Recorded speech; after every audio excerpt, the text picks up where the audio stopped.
Let me share my screen. Okay, can you all see my screen? Yes, we can. Okay.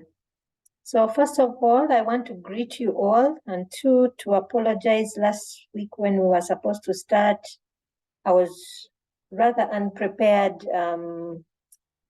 I had been in town, then I hadn't charged my router. The phone was also running low. But however, at least today we should be okay. Network is okay and the router is well charged, so we should be fine. So welcome everyone. I hope you are all enrolled on Moodle. Are we all enrolled?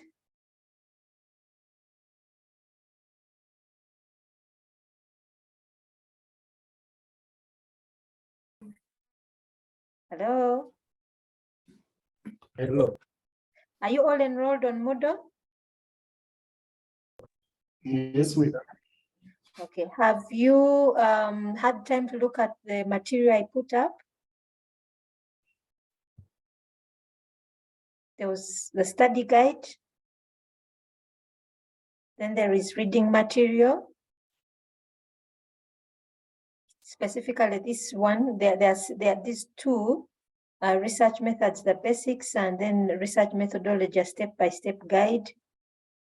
These two are ebooks. Then the third one, which is in the middle, multitasking with information technologies, why not just relax? It's an article that I wanted us to go through. With you guys, we can go through it next week, but with the other two groups we have already started, so we'll be going through it this week. So I don't know how many of you have read through.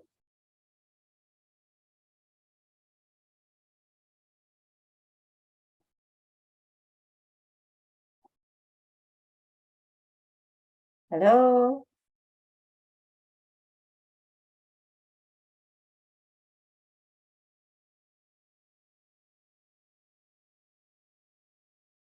Has anyone read through these articles?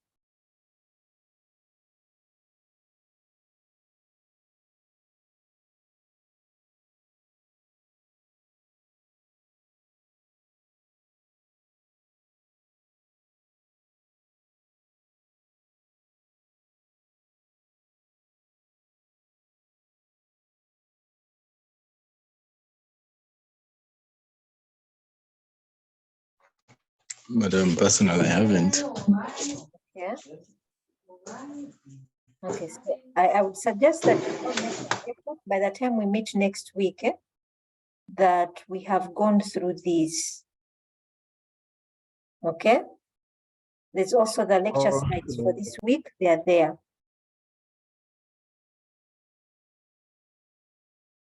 Okay, let's go back to our slides. Okay. Let me start by introducing myself. I am Sheba Rusoke Nyakaisiki, lecturer in the Faculty of Science, specifically in the Department of Computer Science and IT. I started my academic side in the field of ethics and development studies, then converted to computing at master's level, and then at PhD level, I did my research in ICT. So because of my research experience, this is why I was given this course unit. I'm not an expert by any chance, but I'm learning as I go along the way. So first things first, I want to ask each one of you, when you heard of the course unit research methods, what did you think about it? What were your thoughts on it?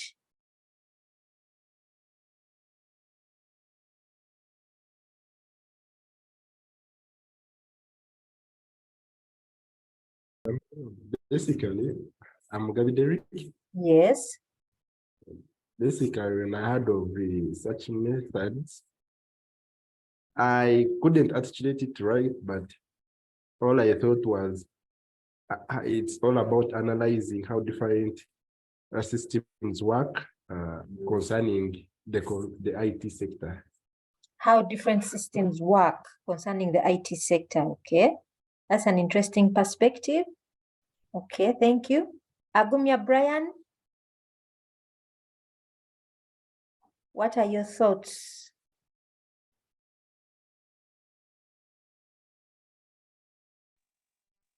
I thought that since we're studying IT and we are in the information era, I thought this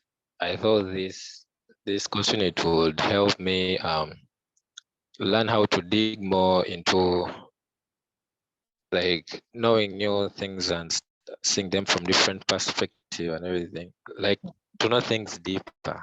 I mean, it's research after all. So okay, yes, that is good. Thank you, Brian. Then can we hear from Bernard Sekasavu? Okay, I personally expect to get to know about the step-by-step way of making research of something, especially in IT. Okay, that is good. Something especially in IT, just the step-by-step process, especially in IT. That's good. It's good that we keep it to IT. Thank you, Bernard. Malongo Justin.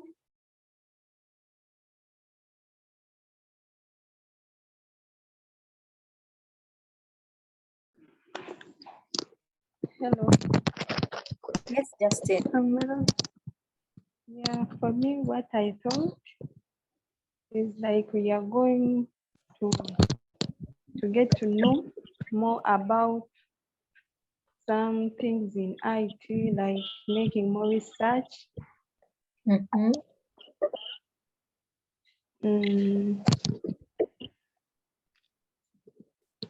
Okay. Okay, thank you, Justin. Helen, can you tell us something? It's what you thought about this course unit when you heard about it. What came to mind?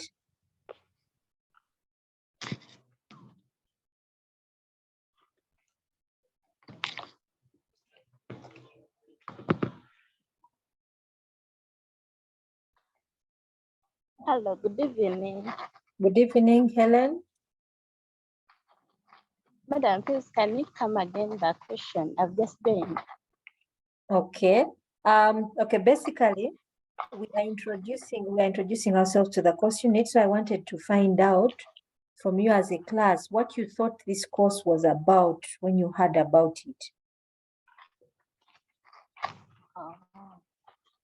As the name of the question, research methods, I think it's all about.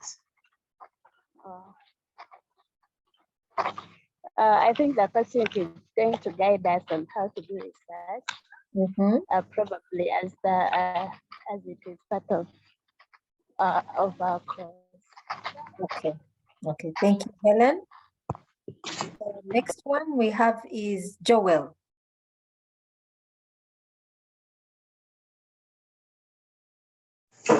Yes, good evening, madam. Good evening, Joel. Yes, well, when I hear the course, or rather when I get to hear the course research methods, well, my first thought could definitely maybe be like think of the techniques used to collect data. Well, especially regarding the IT sector, since that's where we are. Okay. Thank you, Joel. Thank you, everyone, for those good thoughts. And we shall, basically all you've said is part and parcel of research, but it's not research in full, but our objective throughout the course is one, to understand what research is, specifically in the field of IT, and also to understand it in its fullest sense, what it means in the general world, in the academic world. So far, you have done quite a bit of work on IT and computer science. I'm sure you've done course units in programming, I'm sure you've done course units in network, in system design, in maintenance, everything to do with IT, I'm sure you've done. Now, all those course units were meant to give you IT skills, okay? That you can become a practical person, a person who can come in to resolve any IT issue that may come up. Now, research methods in any course unit, whether it be it in IT, be it in development studies, be it in business administration, whichever field it is, brings a new element to a student. And this element is to become an academic. If you Google what an academic is, there are different definitions. They say a lecturer in the university, so on and so on, but there are some which say it regards education and scholarship. Education and scholarship. Scholarship means to publish. To publish means I'm bringing forward new knowledge. Simply put, research methods is what makes you now a thinker, not just a doer, but a thinker. You now become a thinker in the field of your profession. Okay? A thinker in the field of your profession. Whichever field you're in, be it in the medical field, whatever it is. The people who brought us new knowledge in COVID, during the COVID pandemic, those were academics, people who went into the labs, found out the genetic makeup of COVID, the COVID-19 vaccine, people who found out how it attacks the body, people who found out what medications can work on it, people who developed vaccines for it. All these were researchers bringing forward new knowledge with an existing problem, but specifically in the field of virus infections. Now, these were researchers carrying out. Now, you are also, by this course unit, you're also being introduced into the field of research in the field of IT. And in the field of IT, new things are coming up day by day. New knowledge is being generated day by day. It could be in the way we design systems. It could be in developing new algorithms. It could be with the way systems are being implemented and they are being adopted. It could be anything in the field of IT. They are there. It's new knowledge that is coming up. And that's what research methods is meant for you in the field of IT. Now, someone said that they would like to know how the step-by-step process of carrying out research. Now, there's research in general, but we are going to focus on research in IT. We'll keep our discussions on research with IT. So the expected learning outcomes basically point to the step-by-step process we go through to do research. One, we identify significant research problems in IT, a significant research problem in IT. Now, we shall have an extended topic on what a research problem is. It's a whole subject which is given a day on research problems, on a research problem, how to identify it, and so on and so forth. So it's a very significant step. This is where we start. This is a student must be able to identify a significant research problem, which means it's you that identifies it, not your supervisor, not the lecturer, it's you. Your supervisor may guide you, but it's you who points it out, that significant research problem. So what is a research problem? Let me just give a hint. Let us say I come to you and tell you I have malaria. Is that a research problem?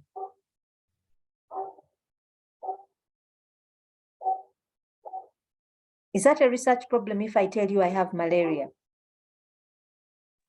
Madam, I don't think so. No, it's not. It's a medical problem that exists with Sheba, but it's not a research problem. Or if there's a certain company going through some financial crisis, that's still not a research problem.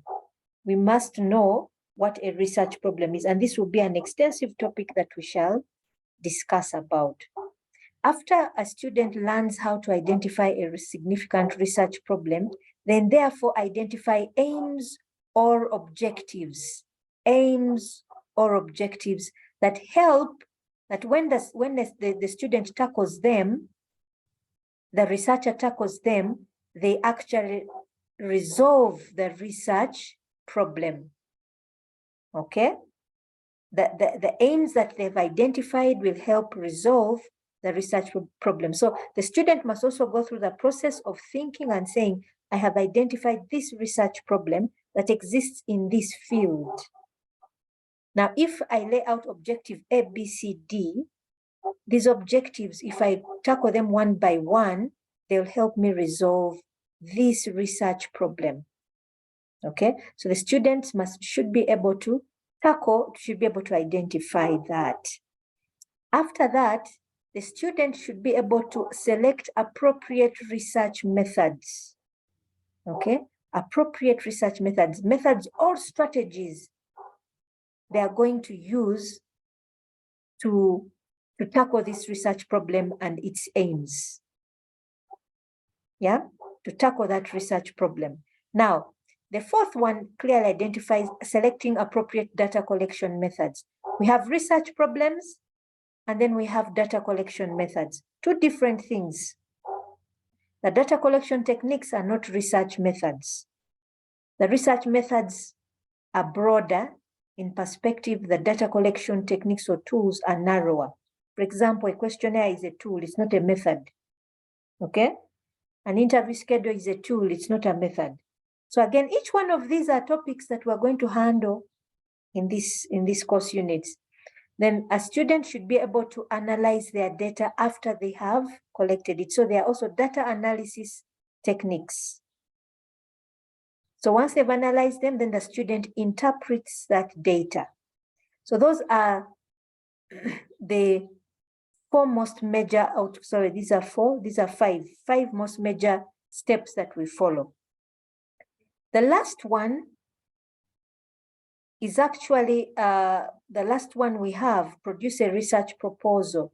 A research proposal is a result of processes outcome 1, 2, 3, and 4. Before you actually go to the field and collect data. So you'll be able to produce a research proposal before you start going to the field. So we're also going to tackle a research proposal.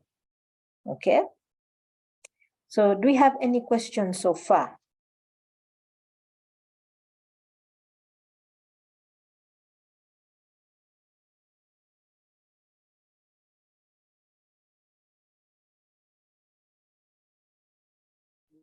No, madam, we can proceed. Okay. So what is research? What is research in its proper sense? If you Google it and also look at the ebooks I've given you, they'll give you different definitions, but they all encompass what we're trying to say here. Number one, research is a process.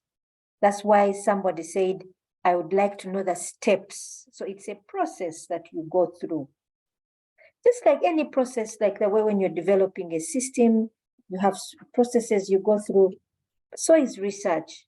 But this one, its main outcome is new knowledge. So it's a process, 1. 2, this process is systematic. Now, you're all IT students, so you know what, you all know what a system is. Not so? You all know what a system is. We know a system has components, and we know each component has a part it plays. Unless you carry out, if you miss out any component, the system will not work. We know that so far.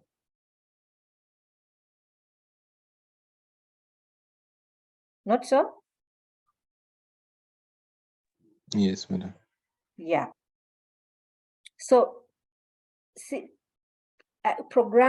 research methods has components.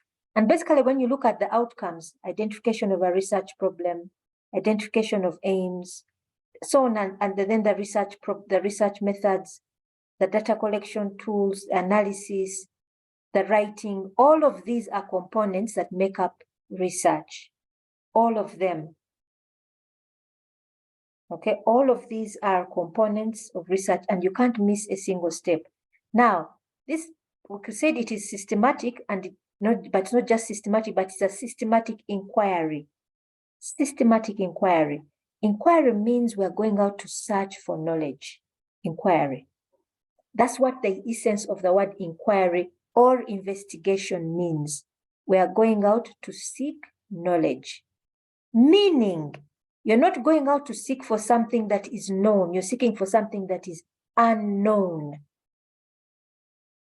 And it must be unknown to a group of scientists. Not just you, not just you. Take an example. I might say, Sheba might say, I don't know the distance between the Earth and the Moon. Very good. But if I say I'm going to find out, that doesn't make any sense because I'm sure some people already know what that distance is. But let us say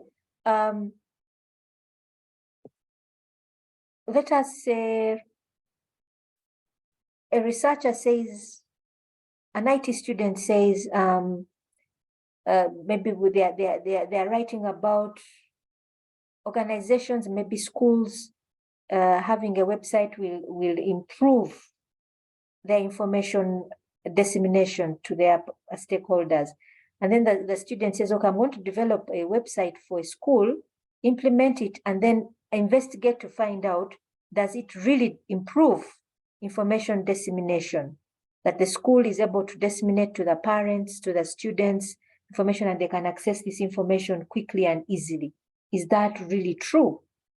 And they carry out that research. That is bringing new knowledge because they are trying to prove or disprove something.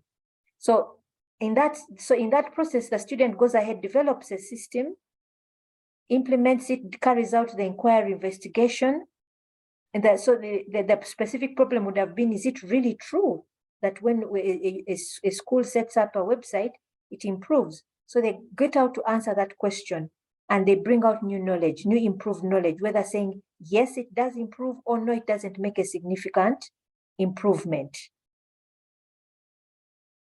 Okay? Do we have any questions so far?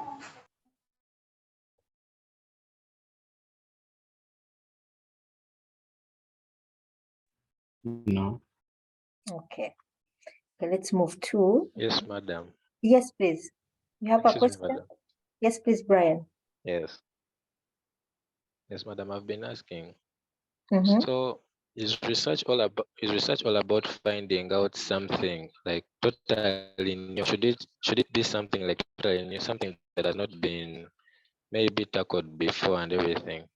It could be something that's never been tackled before or something that has been tackled but requires more understanding.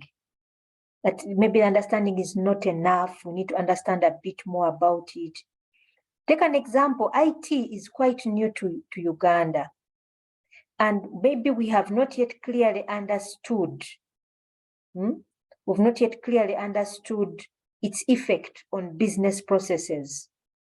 So somebody says, I want to maybe look at a website and its effect on disseminating information to stakeholders. Or I want to look at a system that is supposed to improve management decision process making. I set up the system, then I come out and find out and then report about it in the Ugandan context.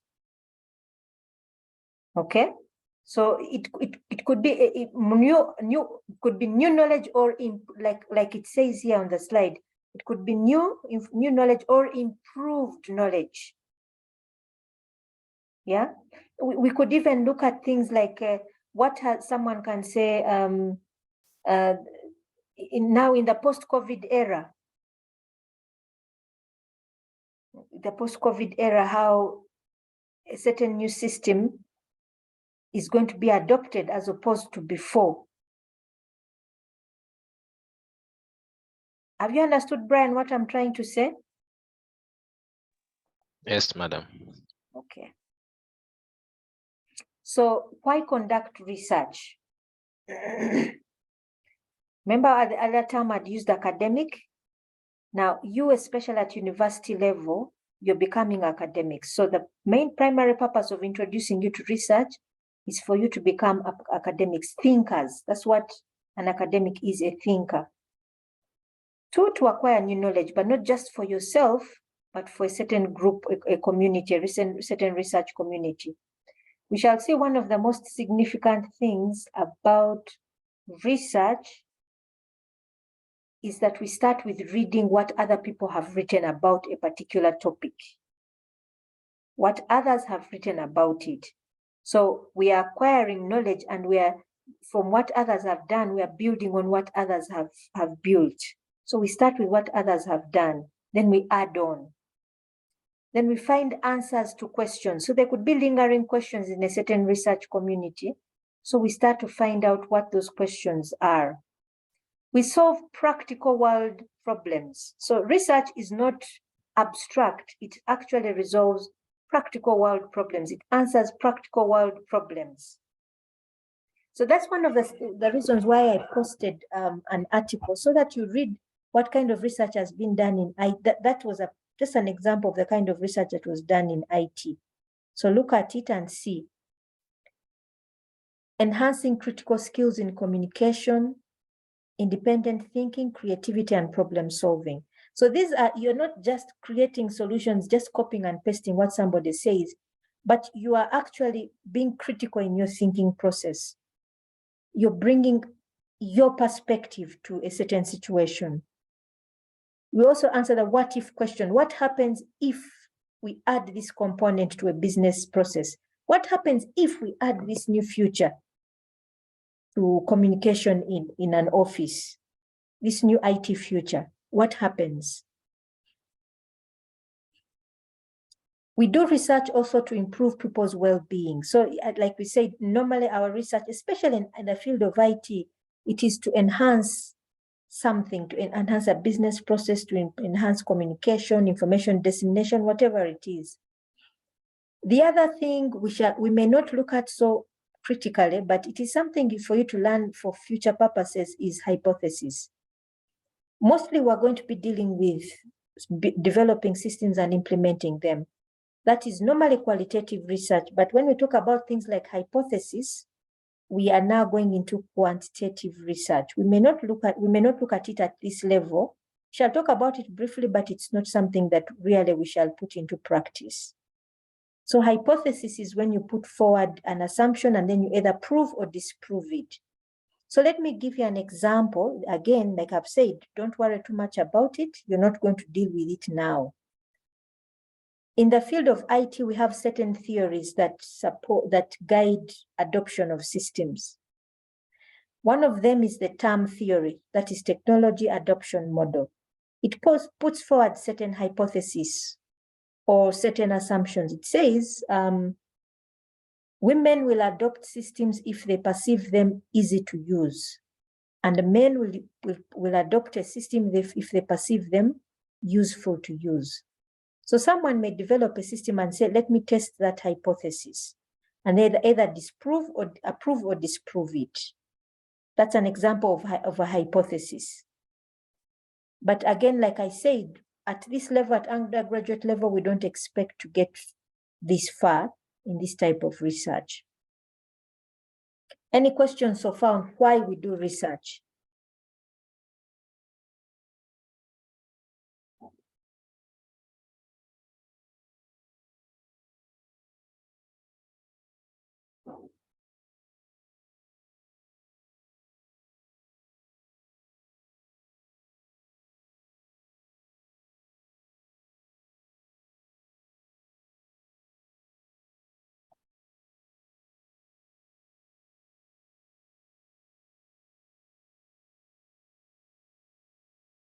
Any questions so far?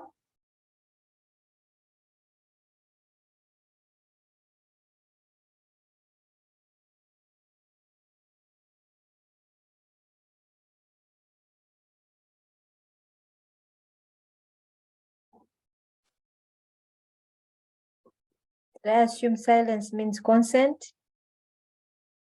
Let me move on. Okay, characteristics of good research. One, it is a systematic process. So remember the processes we went through, the outcomes, the learning outcomes, those are the processes that must be visible. If those processes are not visible, then you haven't done research. You must have gone through the issues of research problem identification. That means you must have read articles concerning a particular research topic. Read about it, identify the research problem, narrow it down to its scope, what exactly you want to focus on. So research, in other words, has predetermined rules and regulations which must be followed. 2, research offers something new to the previous research, meaning you're building on what existed before. You're bringing new knowledge to what existed before. Okay?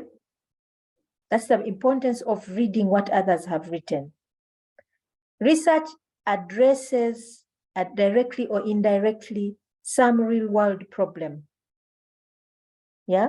For us in IT, normally it's business processes, normally, but it could be business processes, whichever context, maybe in healthcare, in a purely private sector, maybe in a company, in a school, whatever it is, there's something that in real life it's addressing, a real world problem. Finally, there's an ethical element. For research to be good research, there must be an ethical or moral consideration. What do we mean by this? With research, we are dealing with people. For example, you go into a particular context, maybe you go to a school, you go to a certain business setting. You need to communicate to them clearly what you're doing, and they must consent. You must assure your participants of privacy, that you will not divulge. You say, oh, I interviewed Mr. Musoke and he said this, you shouldn't use names. What if it's a deeply personal thing the person is saying? Yeah? So there must be an ethical or moral consideration that must be part and parcel of your research. Now, of course, for IT, we don't normally deal with very private things. For example, like in the medical research fields, where you may deal with things like people who are dealing with drugs, people with sensitive diseases and things like that. But still, the ethical element must be remembered.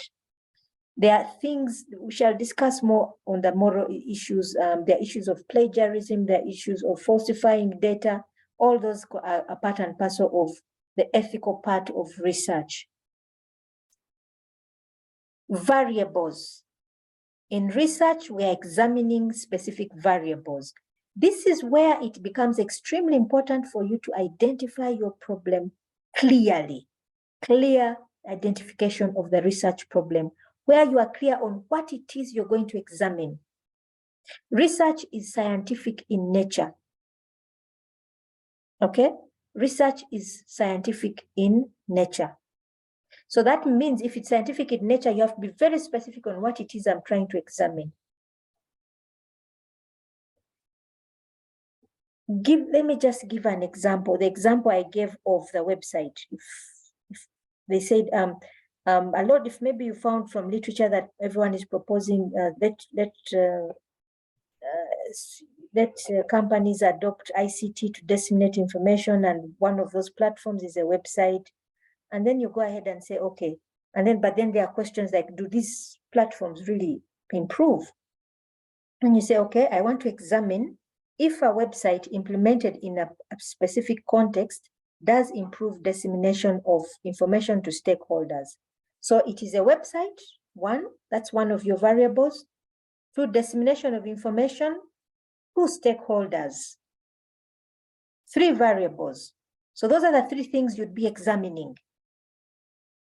You build the website, yes, implement it, then examine if it does improve information dissemination to stakeholders. Have I made that? Is that clear enough?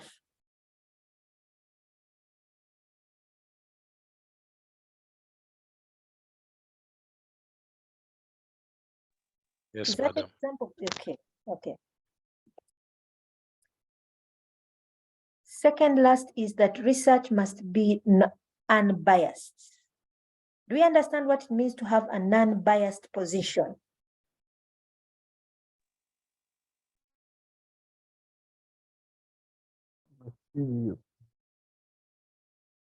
Pardon?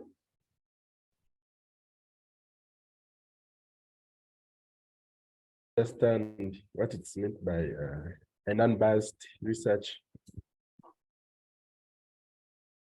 What does it mean to have a non-biased research?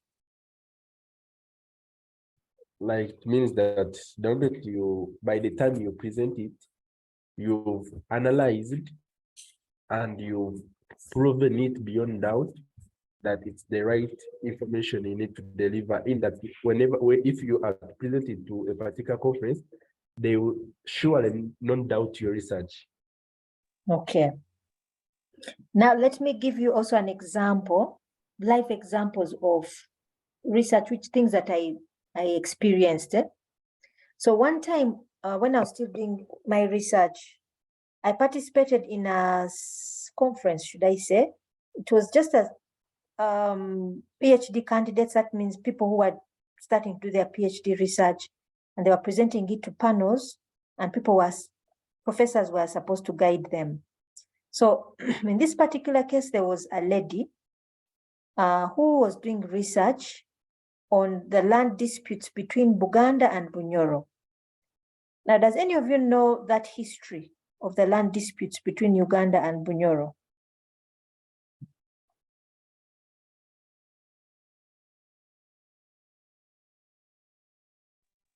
A bit, madam. Just a little bit. Okay. Also, me, I know just a bit of it.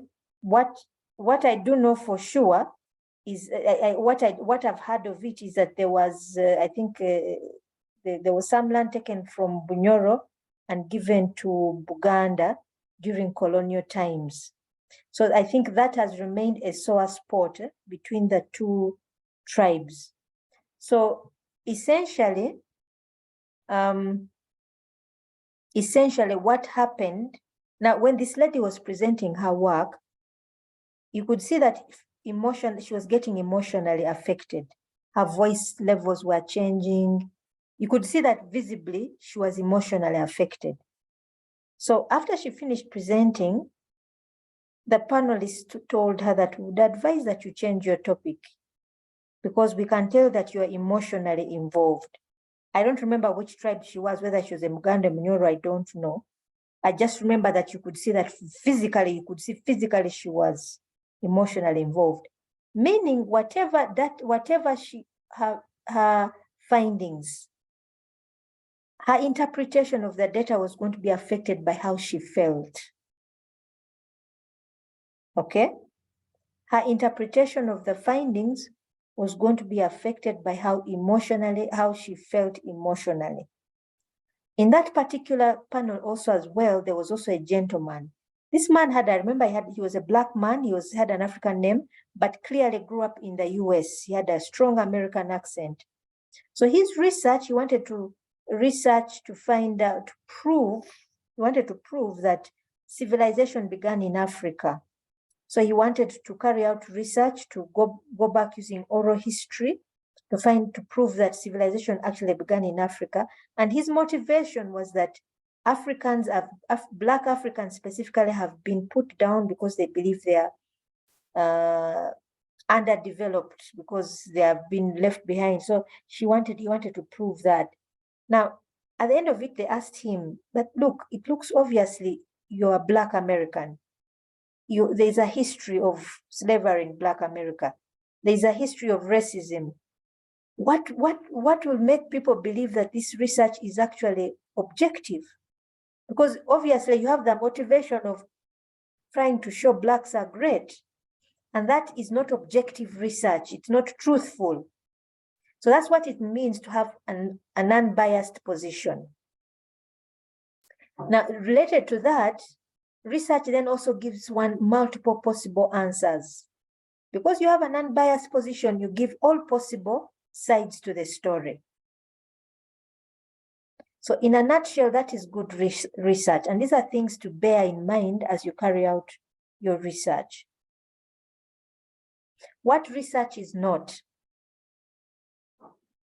Now, this is where the ethical element comes in. One, plagiarism. Do we know what plagiarism is?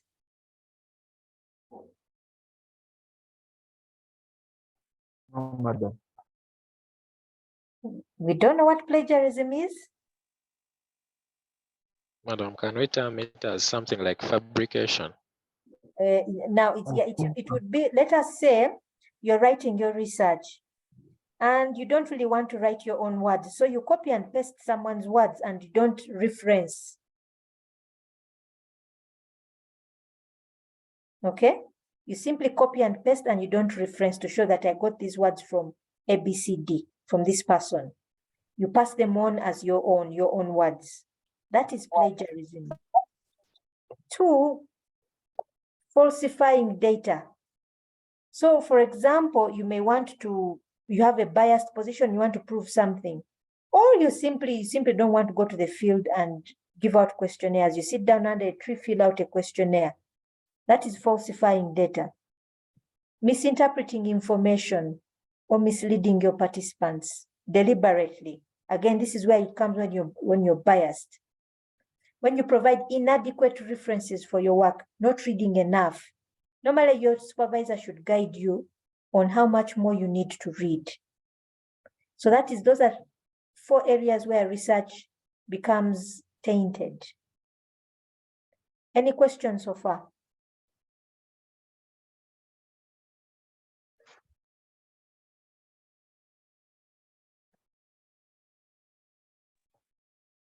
No, madam. Okay. What problems may you encounter during research? 1 is lack of sufficient or appropriate literature.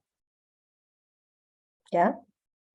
Lack of sufficient or appropriate literature. Now, this is a problem that all students can encounter. 1, take a good, have you all heard about Google Scholar? No. Okay. If you go to Google, can you see my screen? Are you seeing my screen? Okay, so I'm going to just search for Google Scholar, and there it is. So here you can search for anything, maybe human-computer interaction or mobile devices in human-computer interaction. Yeah. And if I'm doing research in this area, see here, what I've found are published articles on mobile devices, human-computer interaction, all published articles. Now, those ones which have links on the side means I can actually download that article, read it, and then reference it. Do you see that? Yeah. Yeah, so that is the very nice thing about Google Scholar. It gives you access to scholarly material. Please don't use Wikipedia. Wikipedia does not give us scholarly material. Use Google Scholar. 2, use the online, the library resources, the e-library resources. Use the library staff at UMU. Yeah, they are very good at finding this information. Also use your supervisor. They will help you a lot. Inadequate data. So your supervisor should let you know, should help you narrow down your scope and your sample size. How many people you should interview, how many people you should give questionnaires, how much data basically you should collect. Your supervisor should give you that guidance. Adequate funding. You may not have enough money to print questionnaires, but you can use Google Forms. I've done quite a bit of research with Palliative Care Association of Uganda and simply use Google Forms. So I input my questions and send to a number of respondents. So think of ways to go around your inadequate funding. Lack of trust by data providers, your participants. If you've not communicated to them properly what you want to research, they will not give you the data you need. Then research demands a lot of time and effort. So it really must be something you take time off for. Start now and then move forward. Start as soon as possible. That would be my advice to you. Don't waste time. Now, In our next lecture, we are going to just have a simple discussion on what you think about what research is. Look at the article I've given you, and let's just have a discussion on Padlet. That will be next week. Okay? Any questions so far?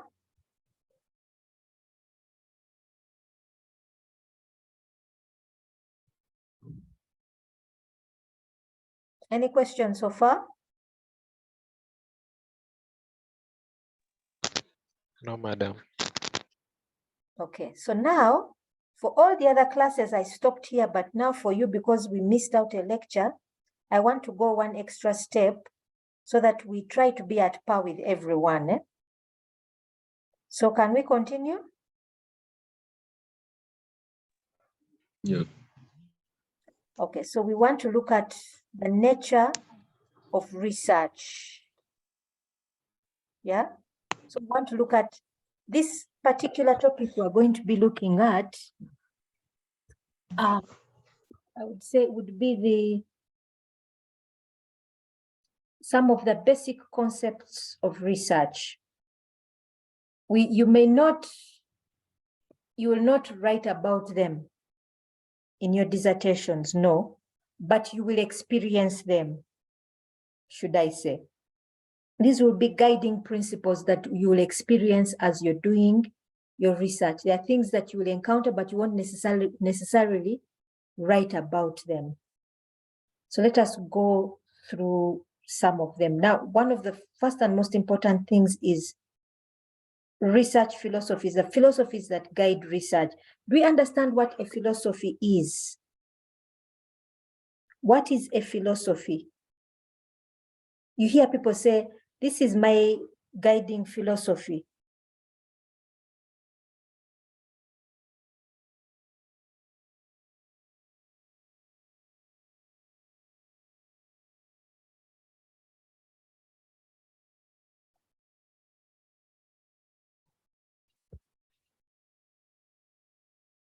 Have we heard about it, what a research philosophy is?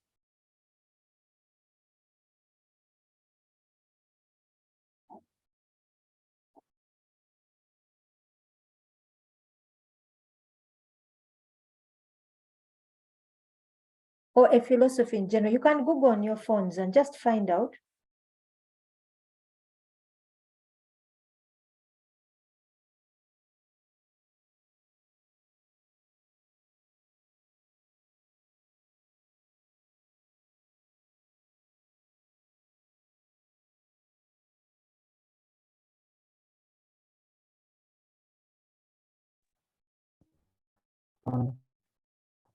Give you an answer. Yes, please. Is a theory or attitude that acts as a guiding principle for behavior. Sorry, sir. A theory or attitude that acts as a guiding principle for behavior. Exactly, a theory or attitude. So we are looking at the things that will guide you as researchers. You won't necessarily say, my research is positivist or interpretivist or realist, but it will guide you. There'll be philosophies that will guide your research. Yeah. We shall look at two major approaches, that is deductive or inductive, or whether your research is qualitative or quantitative in nature. We should be able to identify the main research strategies, concepts of validity and reliability, then ethical issues of selecting research. So first, we want to look at the research onion. Okay, so the research onion is basically the different layers of different layers of research we will go through to get to our research. The different layers. One is research philosophy. So this will be what is it that is guiding your research?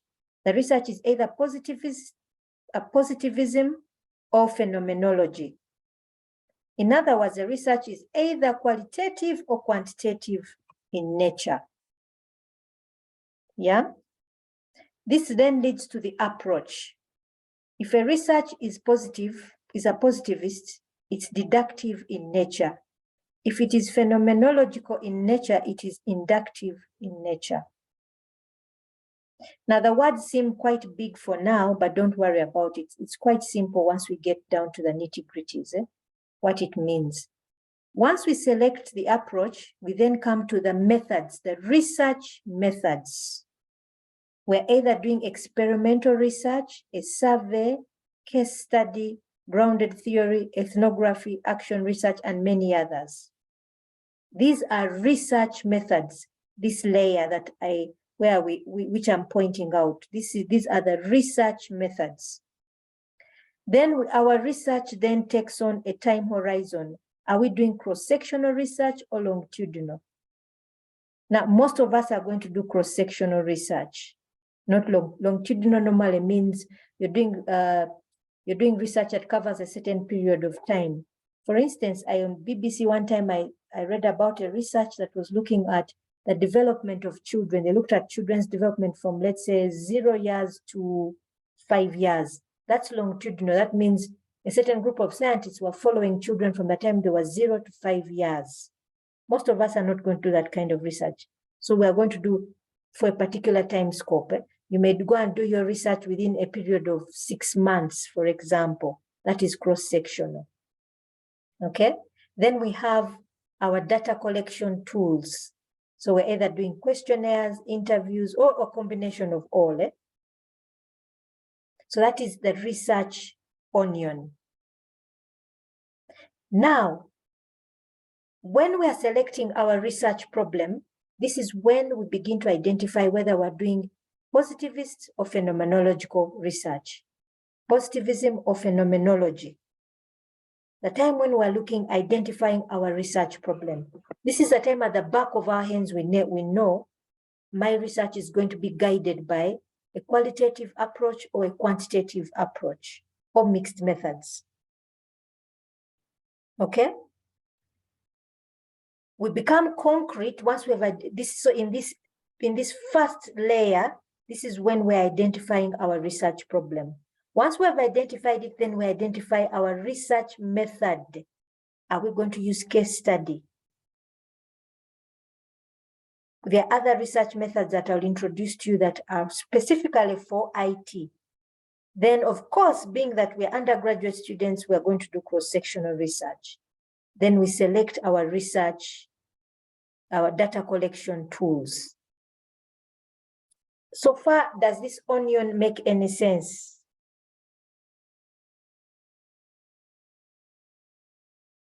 It does, madam. Okay.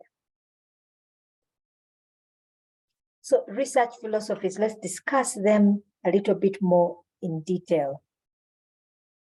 We have the first one, which is positivism. Yeah. So this has very much a law-like generalization approach. What do I mean?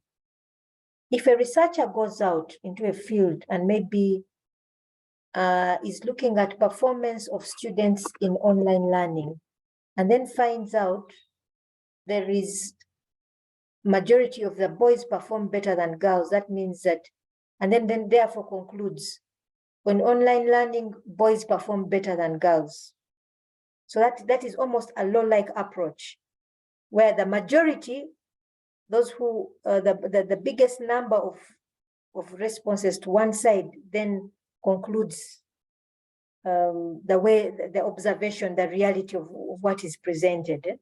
So it deals with quantifiable observations, things that you can quantify. This number of people said this is okay, therefore this should be okay. This number of people said no, which means they are the outliers. So it is considered the most objective analysis because you are looking at the majority of respondents and going with that answer. Yeah, it is statistical in nature. So it deals, this kind of research is where you find someone is using SPSS and they're talking about outliers and they're talking about marginal, all these different statistical information. I'm not very good with positivist kind of research, but it's one way of doing research. I don't think at this level we shall be dealing with this kind of research approach, but it could be something you use at master's level. Second is interpretivism or phenomenology. Now, in this situation, we look at any situation as being complex. Yeah, any situation is complex. We simply can't quantify things according to numbers. This number of people said yes, then therefore this must be the truth because they are the majority. No, we look at things that these things are complex and the reality is complex and society constructs that complexity. So in other words, we want to get all the details from every perspective. So take an example. You put a system into a new system into an organization. The way the accountant feels about it is not the same way the marketeer will feel about it. The receptionist will have a different feeling. The client will have a different feeling. Now, for you, the researcher, your objective is to get all these perspectives and report them as they are. Okay?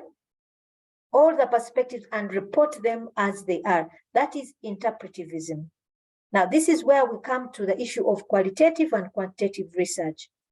Positivism is pure, normally quantitative in research. Interpretivism is qualitative in nature, where you try to get all perspectives to come up with a harmonized answer. So you get the different people in a particular context and get their interpretation of a particular situation so that you can make sense of how people feel maybe about a particular system that you have implemented within their context. Do we have any questions so far?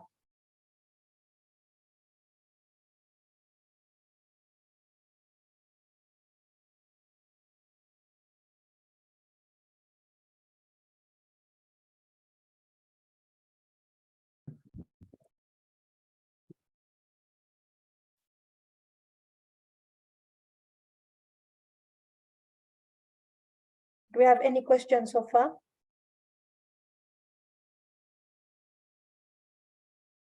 Excuse me, madam. Yes, please. Do you mind expounding more about the previous slide, the one that was about positivism? Okay. You remember the example I gave you of term theory? Okay, yes, I do. You remember it, eh? Just Google term. And somebody just Google it. TAM, Technology Adoption Model.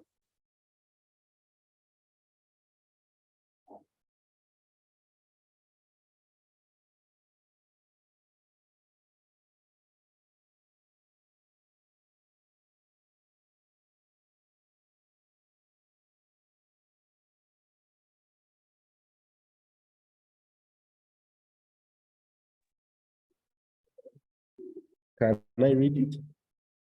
Please do.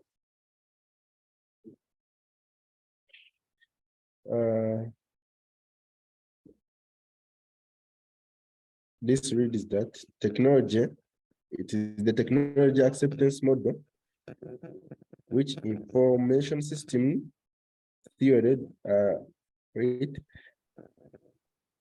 is an information system theory that models how users come up to accept and use technology. So term theory is basically a theory and it comes up with different assumptions of how people will accept a system. So let us say you are a researcher using positivism. Let us look at the situation of post-COVID. Most universities in Uganda adopted Moodle. If they didn't adopt Moodle, they also adopted Zoom. Not so, like we are. Now, some tried Zoom, others tried Moodle, others tried Google Classroom, and so on and so forth.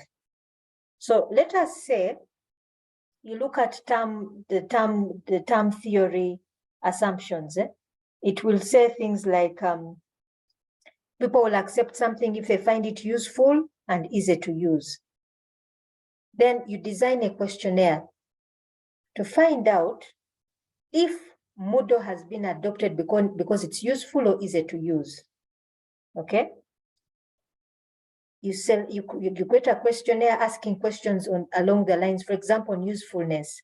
I find you ask questions like to a learner. I find getting content is easy. I find communicating to a lecturer is easy. Then you give them a scale of maybe 0 to 1, or like a disagree, do not agree, things like that. Then you also do the same thing for the lecturers. And you make sure you go for as many respondents as possible. As many respondents. For example, you'll go to UMU, UCU, KIU, all the universities that have used Moodle. You go to all of them and you ask them those questions. Now, you get back a lot of responses from these questionnaires, okay? And then you begin to determine how many agreed. Let's say your scale was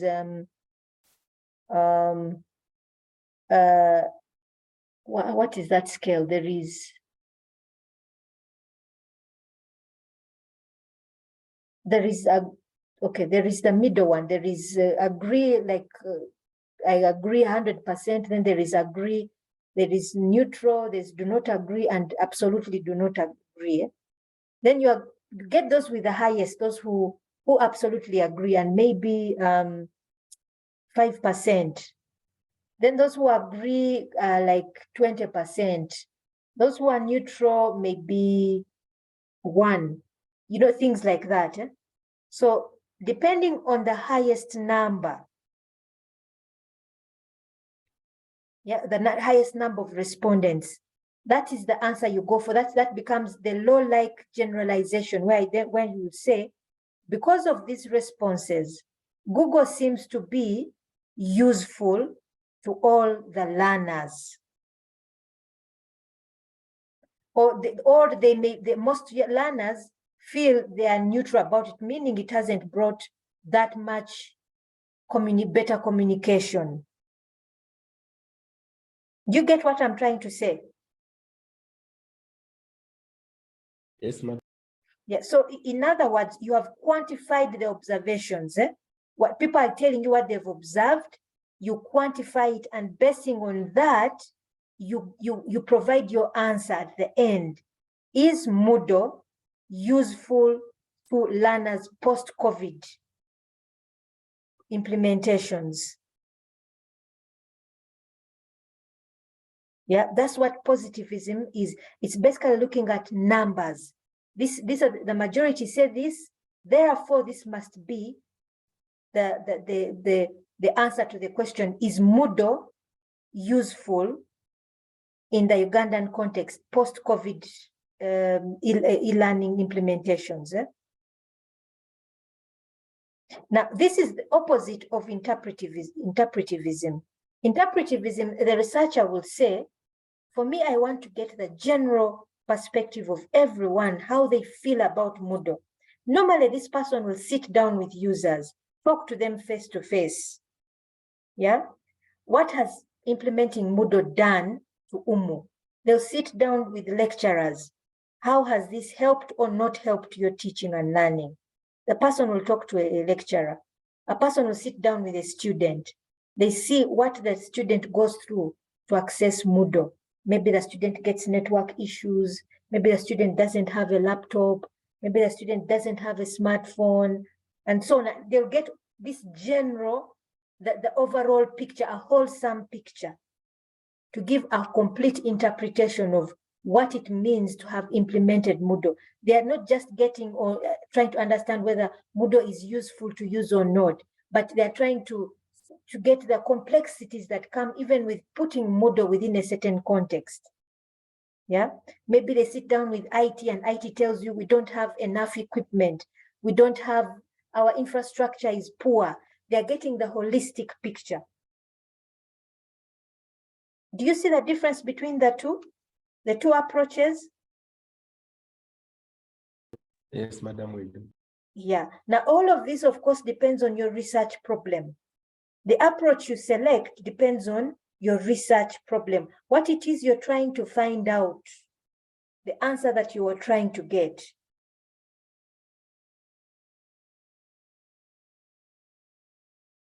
Okay?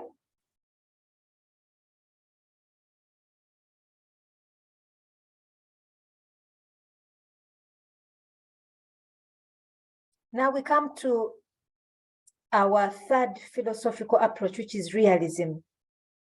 Now, this approach tries to combine positivism and interpretivism.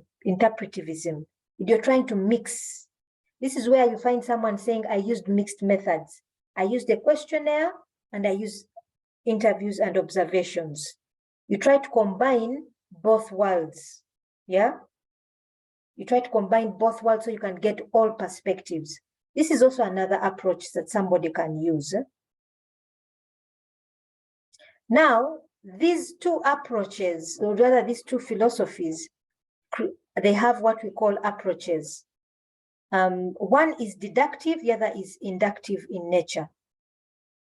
So normally we use the deductive approach, normally, where we have a theory that has already been developed and we want to test a hypothesis. You saw the example of TAM. TAM gives you theories on how something, assumptions on why people would accept or adopt a system. So TAM would be a very good starting point. So you use the deductive approach. You say, if the system is perceived easy to use, you have those questions that help you determine whether something is easy to use. Then you, let me just give me a minute. Let me first stop sharing. I show you a sample questions from TAM.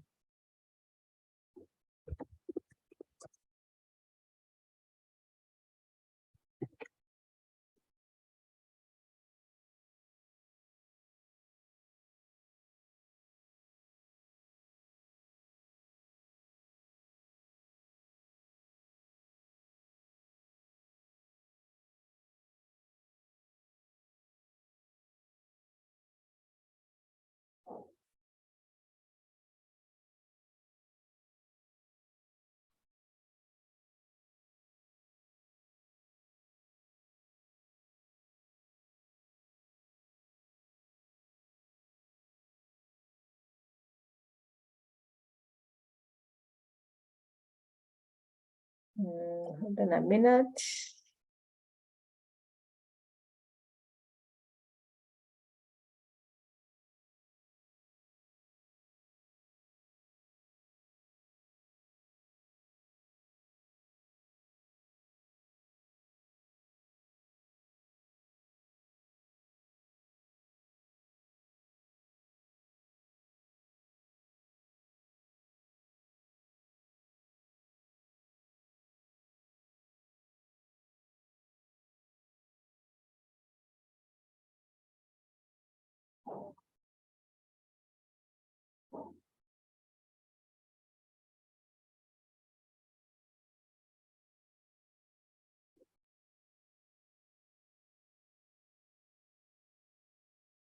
Sorry, hold on. Let me try to get something.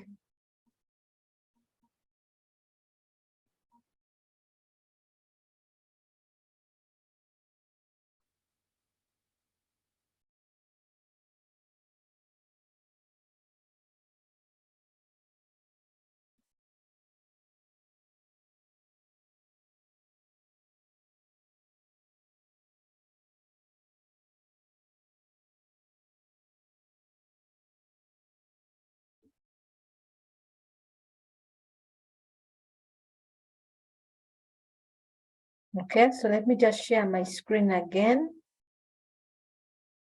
Okay, do you see these questions? Do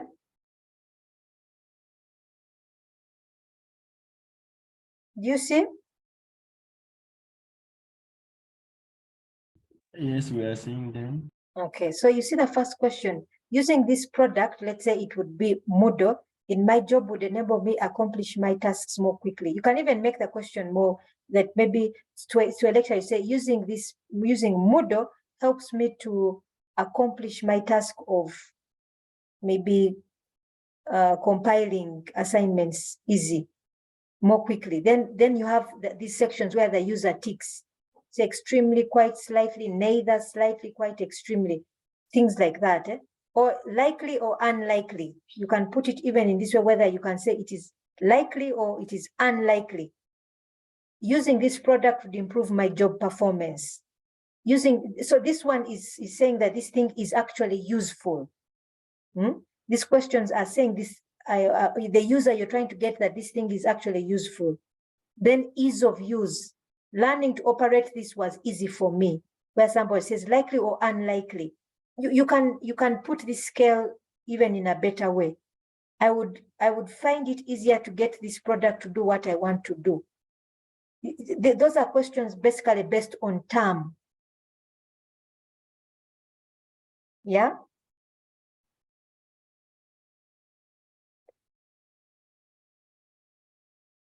I don't know if I'm making sense here.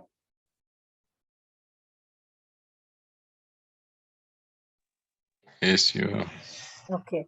So now, based on the answers, this theory, because term is a theory and it's posing hypothesis, usefulness and ease of use. Something is perceived useful, it will be taken up. Something is perceived useless, it will not be taken up. These are hypotheses. So from there, the researcher tests this hypothesis. Yeah, you test that hypothesis. And when you test it, when you say the majority are saying it is not useful, therefore it will not be adopted. The majority are saying it is useful, therefore it will be adopted. That is deductive research approach. That is a deductive research approach, the positivism. Now there's the opposite, interpretivism. Here we build theory. Here we are saying there is not much yet known, but we want to add on. So this is where you say, let me collect all perspectives, what people think about, what everyone thinks about this thing. I put a system into a certain context, and then I try to get all the users' perspectives, what they think about it. Not just it being useful, but in their workplace, in their work context. Is it helpful? What are the issues that may be a challenge for them? I'm not just going to ask, is this thing useful? But you may find the person to access it has to walk to another office to access the system.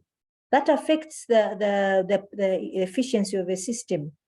The person doesn't have any device or doesn't have any IT skills to use the system. That will affect. So in deductive approach, you first collect the data, then you develop the theory. Now, of course, at our level of research, we're not going to develop theories. We shall not. But we can bring a greater understanding of on something. For example, I gave you the example of a website.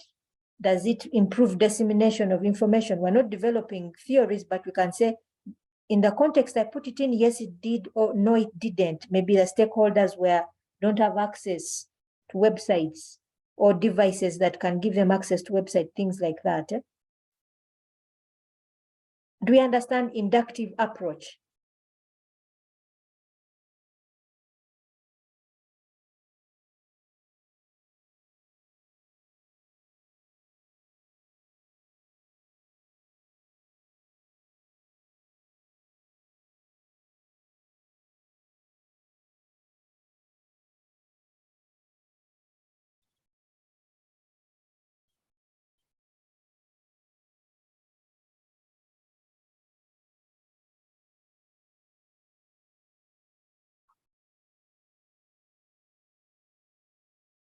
Have we understood the inductive approach?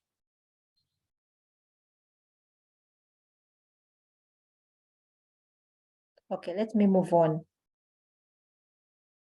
So the stages of deductive approach. We start by deducing a hypothesis from a theory. So I gave you the example of term. We express the hypothesis in operational terms. That means you have specific variables you're looking at. For example, in term, you'd be looking at usefulness and ease of use. Usefulness and ease of use. Those would be the operational terms, the specific variables you're trying to test.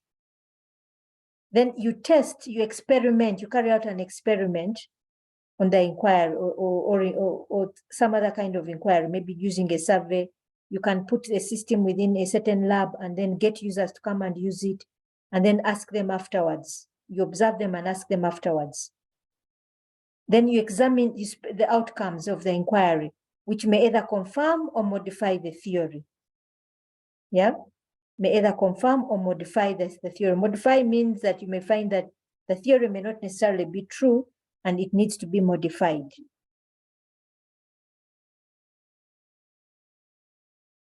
Here is an example. I've already given you the example of term because it's IT related, but you can look at this one as well.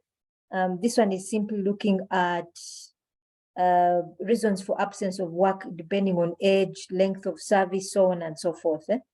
So, but this one is more social sciences, but you can use the example of term because it's more IT related.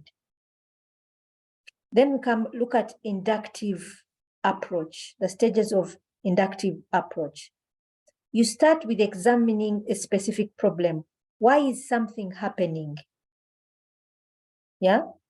Why is something happening? There's an article that I'll share with you later, which was talking about using groupware software in improving communication amongst management staff members. Let me give you an example. A groupware application could be something like WhatsApp. Yeah. We use WhatsApp for us, even us who are doing online learning. We have a WhatsApp group, don't we, for research methods, where we can make a communication, or we have a change in lecture time, or there's a new assignment put up, things like that. Yeah? Now, let me even put it more into the perspective of this article that I'm talking about. Myself, me as Sheba, I am part of a board group for our local tea factory here. And the general manager created a WhatsApp group and put all of us, the board members. So let us say the management of this particular factory wants to quickly respond to the market. They want to change prices for farmers. Maybe the Mombasa prices are not good, so they need to change prices, or the prices have improved for the sake of competition. So the general manager will send a message on this WhatsApp group. He needs a quick decision to be made, but he needs management to the board members to agree, because he can't make the decision alone.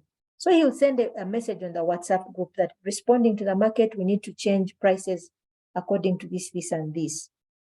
Now, rather than call a whole board meeting, this can allow him to make quick decisions, because each one of us will view that message and then we'll say, okay, we put in our input. Some people say, can we first think about another person and say, no, we really need to respond to the market quickly, otherwise we shall lose farmers, and then our decision will be made quickly.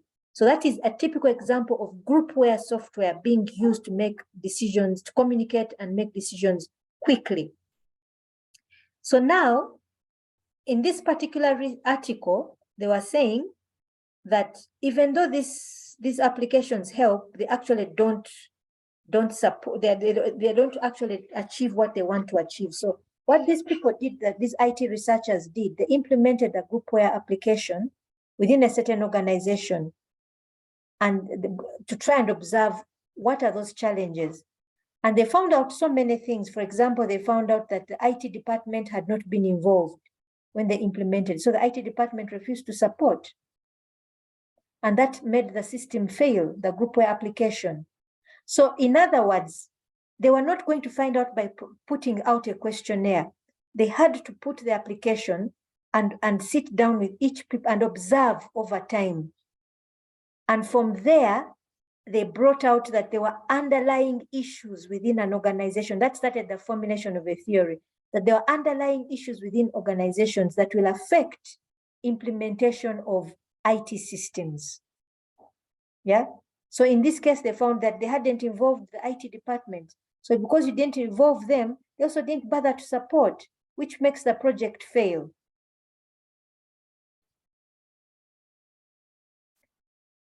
Does what I'm saying make sense?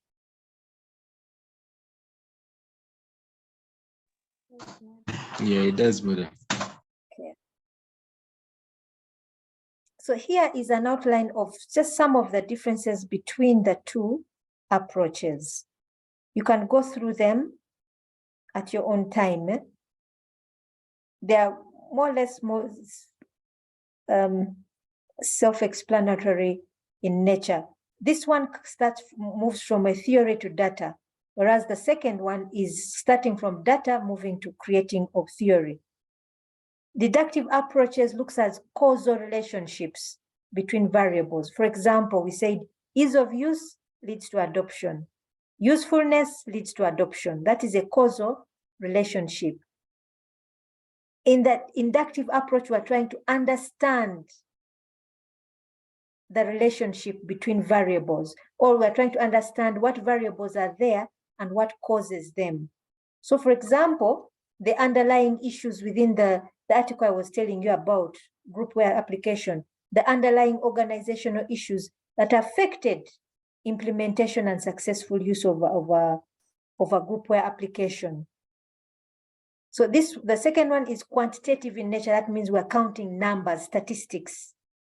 This one looks at qualitative data. That means the richness of the data.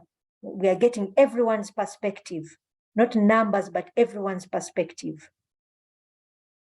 We have validity controls. We shall talk about validity controls later on. It also exists in qualitative side, but it's quite more prominent in nature. We shall look at all of these one by one as we go along. Which approach should we select? Number one, depending on the wealth of literature.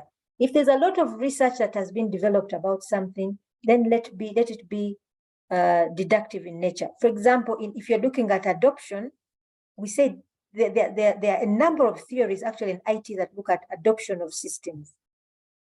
Look at, do we have any theories on design of systems, things like that? How much is known about a topic? The more that is known about it, the more you're going to do deductive approach. Also look at time. Yeah. Actually, in nature, the inductive approach takes a lot of time because you really need to spend a lot of time talking to people. Deductive approach or qualitative in nature, it's just a matter of sending out a questionnaire, and you may, depending on how quickly people answer your responses, you may collect your data in 3 months. Also, on the other hand, one may decide to say, let me use mixed methods. Let me use both questionnaires and interviews. So I combine the two. There's the issue of risk. Now, questionnaires may seem to be the easiest thing, but getting back a response can be very difficult sometimes. I remember when I was doing my PhD, one of the ladies, you sent out questionnaires online, and literally she got less than half. Now, with quantitative research, the more responses you get, the more validated your research is. The less responses you get, you can't make a conclusion. So she was panicking. She was saying, I'm sent out reminders, no one is responding. So even questionnaires can be risky. Yeah. So which approach would you select? But like I said, for most of us, we're most likely going to use inductive or mixed methods. We shall rarely use quantitative research at this level. Why is it important we select our approach well? Because it determines our research strategy or method, which research method we're going to use. So I want to thank you so far for listening. We shall talk about research methods in our next lecture, but at least now I've brought us all next to speed. This is what we're going to discuss with the classes that will come tomorrow, because we had already had introductory classes with the others. Do we have any questions so far?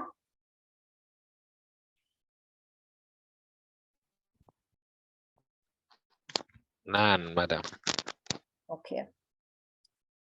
I hope that meant you understood. Sometimes I ask questions and nobody responds.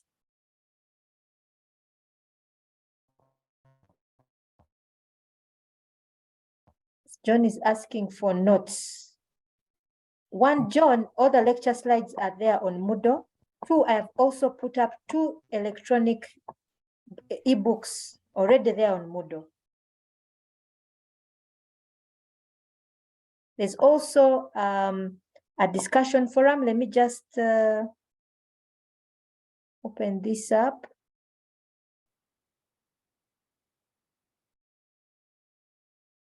John, there's a number of materials. One, look at the reading materials. And in the reading materials, you have these 2 electronic books, and then you have this article, multitasking with information technologies. Why not just relax? In relation to this article, I have put up a discussion forum, which is graded for participation purposes. It's here. After you've read it, come and give me your thoughts. Make a contribution on this discussion forum. What are these authors trying to say?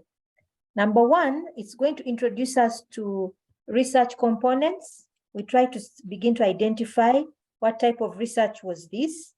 When we look at research methods, we shall be seeing from this article what type of research method did they use, what were their findings, what was their research problem.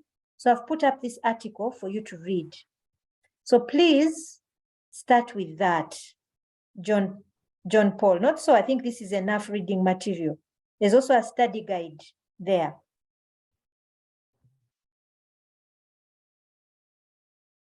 Have I answered your question, John Paul?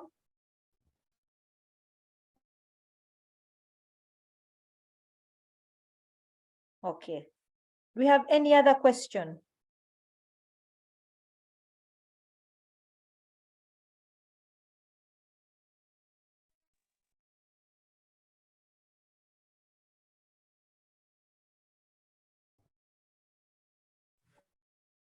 Do we have any other question?